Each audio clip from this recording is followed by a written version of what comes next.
Hi everyone, it's Sarah. Welcome back to another video tutorial here at Mrs. Lincoln's Inkin. Today I wanted to show you how I put together this little panel card. They're on dimensionals, and so the panels actually kind of puff up, if you can see them right there. So we're going to be making a birthday card today using the same design and adding a little bit of embellishments. So let's go ahead and get started. First, what you're going to need is a piece of cardstock. I'm using the Daffodil Delight today, and this is cut at 5.5, scored at 4 1/4.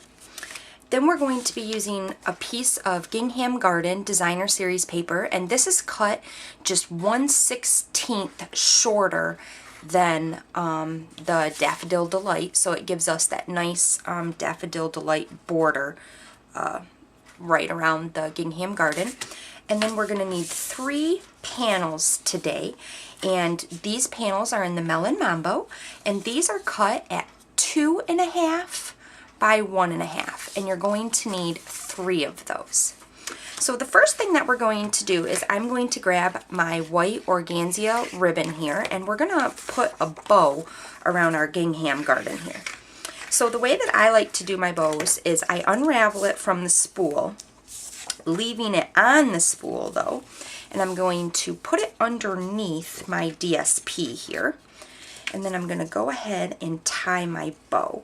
And the reason that I like to leave it on the spool is because I don't really know how much I'm going to need, so leaving it on the spool allows me to just kind of take away or bring some in, whatever I need to do. So I'm going to go ahead, and that looks about where I want it, right there. So I'm going to grab a mini glue dot here, and I'm going to put my glue dot right on the bottom of my ribbon, right here. So then when I put it down here to tie my actual bow, my ribbon isn't going to be moving anywhere. So now I can focus on just tying the loops here. So tie it just like you would a shoe. And then leaving it on the spool, I can grab these tails here and make my loops as big or as small as I want them. So that looks good to me. Cut my tails here on a little angle. Perfect. Cute. I love bows. Alright. And of course, I'll work with that more after the video. I always seem to mess with my bows afterwards. Okay, so now that that's done, we're going to set that aside, and we're going to come into our Melon Mambo panels here. Now, I'm doing an ice cream card today. So what I'm doing is I'm taking the Petite Pennant punch along with the Pennant Parade stamp set, and I'm going to be using that stamp right there. To me, that looks like a Christmas, or ice cream cone, a Christmas cone. So I went ahead and stamped it out already. I'm using the baked brown sugar, and I did a tone on tone. So I'm just going to go ahead and punch this out of my baked brown sugar. Just like that. Perfect. Now I went ahead and already pre-punched out the other 2. So then those are going to be the base of our ice cream cones. How cute is that? Let me zoom you in a little bit more, make sure you can see them there. There you go. Alright, so next what I'm going to do is I took my cupcake builder punch, and we're going to use the little topper of the cupcake there for our ice cream. And I'm using the Wisteria Wonder cardstock, and I'm just going to punch out one of those ice cream toppers there. Get all this extra stuff that comes along out of the way here. Now again, I went ahead and pre-punched the other 2, so now these are going to be the toppers to our ice cream cones. How cute is that? So I'm going to take my snail, and I'm going to adhere the bottom of my ice cream cones to my Melon Mambo here, and I'm going to put them on an angle. And I'm going to do that to all 3 panels. like that. And then my last one here.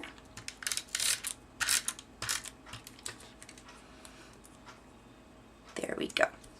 Now I'm going to take my dimensionals and I'm going to puff up my Wisteria Wonders, but we're going to adhere these to the card first.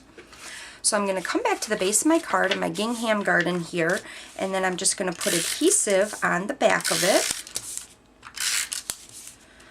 all the way around, making sure that my bow stays straight there. Alright, and we're going to adhere this right to the base of our card. Just like that. Perfect.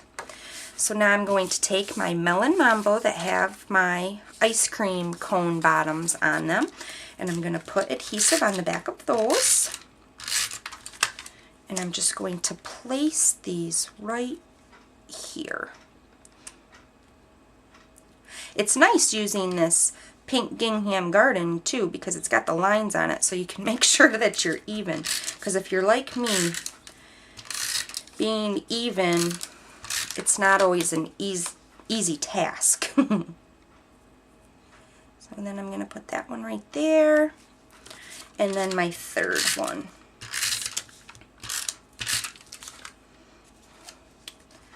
There we go. Looks like I'm pretty even in between all of them, so that's a good sign. I can just get that one up where it needs to go. There we go. There. Cute. Press that down.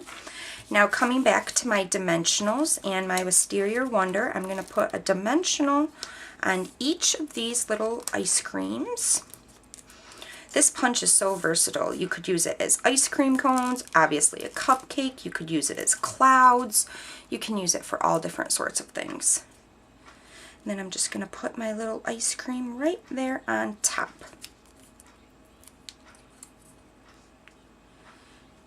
Just like that. And then get my third one here. How cute is that? Oh my gosh, I love it.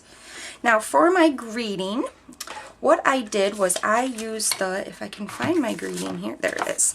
I used the Happy Birthday right there from the Bring on the Cake stamp set. And I cut this out on a piece of, if I can pick it up here, Whisper White, and this is cut at 3 1/4 by 3 3/4. And I'm just going to put some dimensionals here on the back because I love dimension. Always use a lot of dimensionals. And then I think I'm going to put this right, here looks good. Right there at the bottom. There we go, right there. How cute is that? Oh, adorable. So that's the card for today. I hope you enjoyed today's video tutorial. Until next time, happy inking!